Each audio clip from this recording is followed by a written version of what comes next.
Hey everybody, this is Kelsey Dion from the Arcane Library, and today I'm going to walk you through the adventure found in Cursed Scroll 3 called Hoard of the Seawolf King. This adventure is a 0-level gauntlet, which means that it is a special type of adventure that is meant for brand new characters. But just to quickly explain how a gauntlet works again, each player has 4 0-level characters at their disposal. And 0-level characters are super weak, they have low hit points, they don't really have any class talents, and they don't even have a class at all, actually. So the player will choose one of those characters to play at a time during the adventure. And whenever a 0-level character goes to 0 hit points, they just die outright. So it's kind of a meat grinder style way of playing the game. And it's similar to like a funnel in Dungeon Crawl Classics or old school D&D, where you're just playing a bunch of weak characters through a really difficult situation and seeing who survives. One thing about this adventure that makes it more of a gauntlet style adventure than a normal Shadowdark adventure for leveled characters is that this adventure assumes the characters don't really have any class talents. Like, they're not yet able to be good at picking locks, or they can't cast spells yet, things like that. And it also assumes that they don't have a lot of gear to their names. So the treasure in this adventure is actually stuff like basic gear, like armor, swords, and things that make the characters more survivable. So you'll see a lot of that kind of thing scattered throughout the dungeon, and just make sure that if you're game mastering this, you bear in mind that that's all stuff that the players are going to want to pursue, and that's legitimate treasure to them. Just a good old longsword is actually very valuable to a 0-level character. Okay, so the overview of this dungeon is that it is a series of sea caves and built-out locations that are now the gravesite and burial tomb of an old sea wolf king named Skorgald. Skorgald is said to lie entombed with all of his treasure, and as is the right of sea wolves, the raiders get to take what they can, and if you can't defend it, then you have no right to it. So the characters are going to be coming to this situation with the goal of plundering the tomb and taking the treasures and the legendary items said to be owned by Skorgald for themselves for gold and glory. Now, I'm going to link to a playthrough of this adventure by Mike Shea, aka Sly Flourish, over on his channel where he talks about running his group through this, because he found that it was really useful to give his players and their characters a sort of common goal that united them in this dungeon. And I thought that was a really cool idea and a really fun way to get the players involved. So I'll link out to that, and his main suggestion was to just make sure all the characters are on the same page about how they're in there to win treasures to prove their worth to their home people and villages. All right, I'm gonna throw the map for this dungeon up, but what you'll notice is there are actually 3 ways to enter the dungeon. I'm gonna assume the characters are entering from the western part of the dungeon, which leads them into Area 1. But the ways to get in here are all via a water route, so the players may be coming in on things like rafts or rowboats, and they could conceivably enter from the north as well, or from the south. But let's just assume they start coming into Area 1, which is where a group of sullen bandits are lurking around a campfire. One thing to point out right from the start is that every encounter in this dungeon is meant to be in some way avoidable, because combat is super dangerous for 0-level characters, and even taking 1 hit will probably kill a 0-level character. So I want to make sure the game master knows and maybe encourages the players to think cleverly about how they're going to approach what look like ordinary combats, because there is kind of a way out of all of them if the players are crafty. Here in this case with these bandits, the bandits are willing to let the players pass for a toll of 5 gold pieces, which is a bit steep for 0-level characters, but possible. Otherwise, the players may choose to try to sneak past these bandits, or go around them, or enter through another way. But I think their chances at winning a straight up combat with these guys is pretty low, so they'll have to be clever right from the start, and this is the point of a 0-level dungeon, is to teach the players to play smart. If the players can get past the bandits, there is a cache of their stuff in Area 2, which is really useful for 0-level characters, because it's some basic gear like armor that they could really make use of, because it's likely they don't have much of that.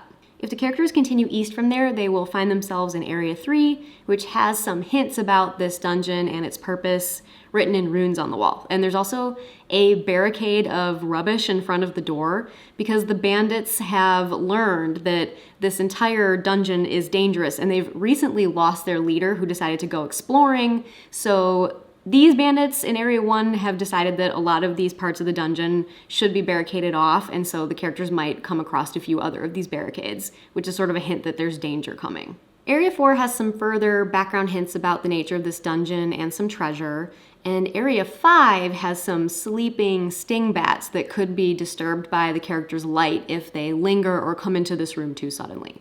Area 6 is one room the players are going to want to really be careful in because there is a sleeping troll there. The troll, who's named Rugamort, is pretty drowsy and he doesn't wake up right away. He has a cumulative 1 in 6 chance of waking up as the characters linger in this area, which they might be motivated to do because there are gold pieces and shiny things along the shoreline here. So the longer the players linger around, the more likely it is that the troll will wake up.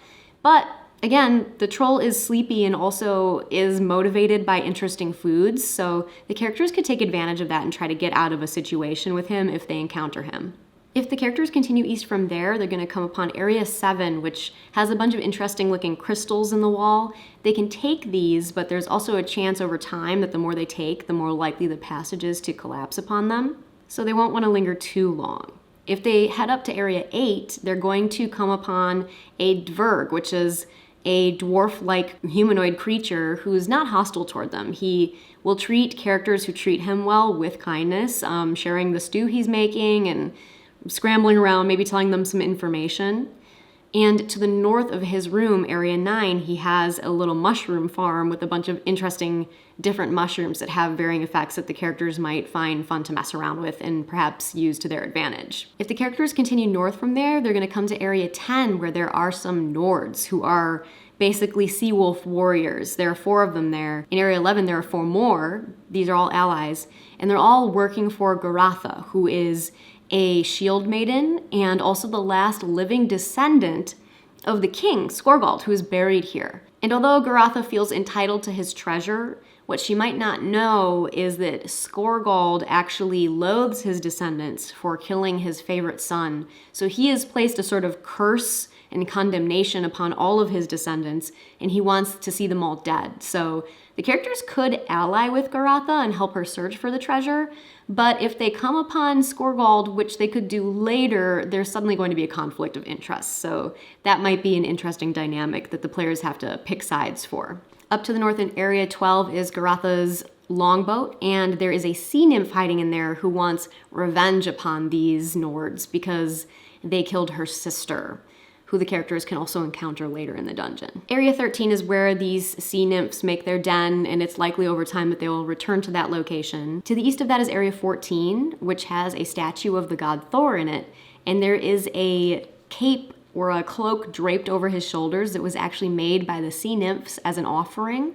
It's a magical cloak of elvenkind, but if the characters take it, they're going to have to risk a thunderbolt from the statue. Toward the west in Area 15, there's a bunch of junk and flotsam in here, but it's another one of those spots I mentioned earlier where the characters can find mundane treasure and items that are actually of great value to lower level characters who don't have a lot of gear. Area 16 has some treasure in it, and it also leads down to the giant lake that dominates the center of this map. The water in this lake is full of jellyfish, and so if the characters try to swim in it, they'll definitely have to be careful because there's an ongoing chance that they will encounter a bunch of these dangerous jellyfish. But they'll have to find their way through this lake somehow because the island in the middle of it, which is Area 17, is actually where King Skorgald is buried. There is a raft full of gold with a skeleton on it that at first appears to be Skorgald, but that's not actually him. That's his dear and favored son who was murdered by his own brothers. Skorgald himself is now an angry undead being called a Draugr, which is a new monster presented in this scene.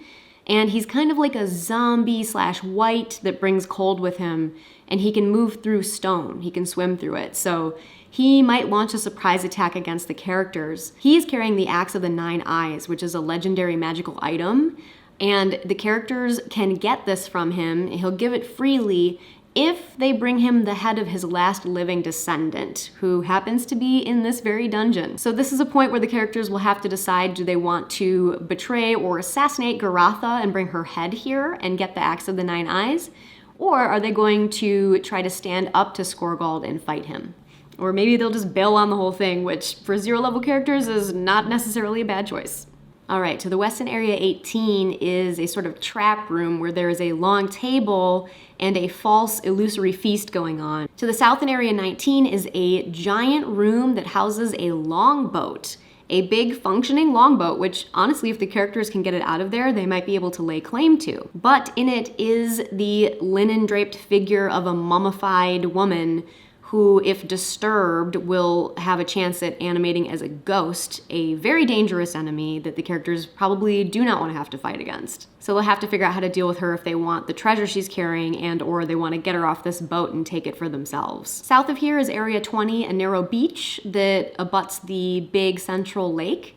And on this beach is a mysterious creature that's half in and out of the water, a humanoid with blue skin that's draped in dark seaweed. And this is actually the zombie of the sea nymph who was killed by the Nords. And she animates and attacks anybody who gets close to her in her undead fury. But seeing her sister would actually calm her. So if the characters have taken the time to explore and they learn this from the sea nymphs, they might be able to stop themselves from getting attacked by this zombie sea nymph. Now, connected to Area 20 is a secret room, Area 21.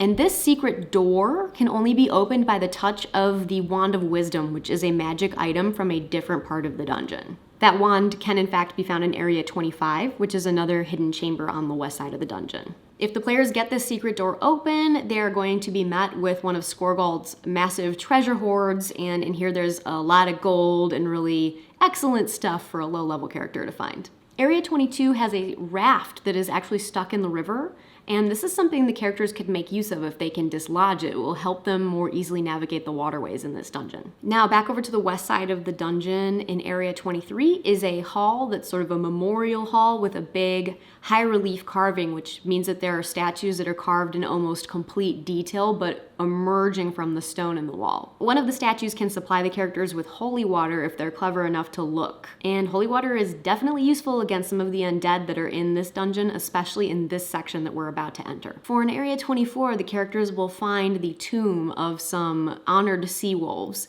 and their skeletons still lie inside their coffins, covered over the eyes with 2 gold coins each. So if the characters remove those coins, the skeletons will animate an attack, but if they give the coins back, the skeletons will settle down and lay down in their coffins and put the coins back over their eyes.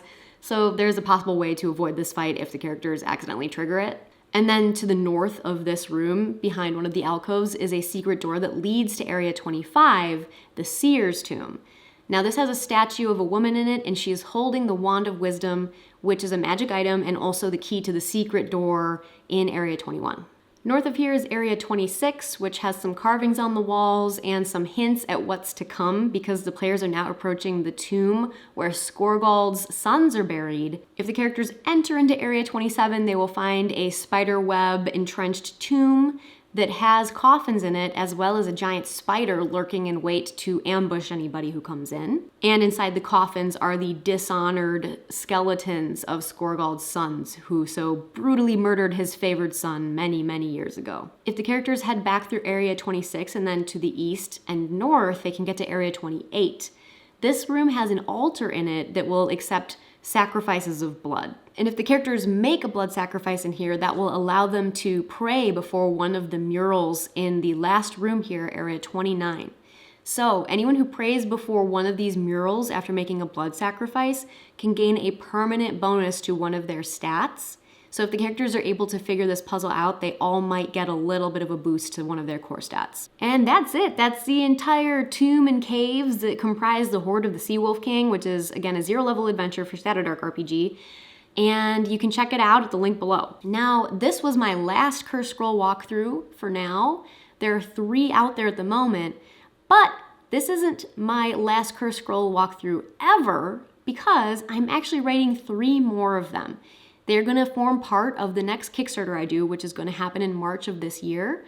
So I'm going to put a link below where you can sign up to get notified of when that goes live. There will be, again, 3 new zines that add to this whole body of work.